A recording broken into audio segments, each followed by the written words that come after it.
மன்னர் கிருஷ்ணதேவராயர் ஒரு கனவு கண்டாராம். சபையில் எல்லார் முன்னாடியும் அதை சொல்ல தொடங்கினாரா.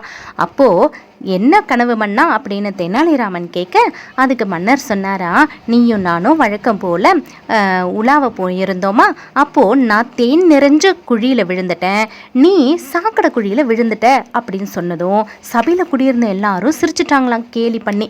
அப்போது தெனாலிராமனுக்கு கோபம் வந்துருச்சா.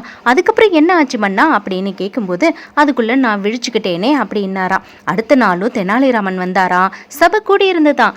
மன்னரை பார்த்து, மன்னா நேற்று நீங்கள் பாதி கண்ட கனவை இன்னைக்கு நான் மீதி கண்டுட்டேன் அப்படின்னதும், அந்த கனவு எப்படி இருந்துச்சு அப்படின்னு மன்னர் கேட்க, நானும் குழியிலிருந்து எப்படியோ தப்பிச்சு வெளியே வந்துட்டேன். 2 பேரும் வெளியே வந்துட்டோமா, நான் ஏன் நாக்கால உங்கள் மேலே இருந்த தேனெல்லாம் நக்கிட்டேன், நீங்கள் உங்கள் நாக்கால என் மேலே இருந்த சாக்கடையெல்லாம் நக்கி க்ளீன் பண்ணிட்டீங்க அப்படின்னாராம்.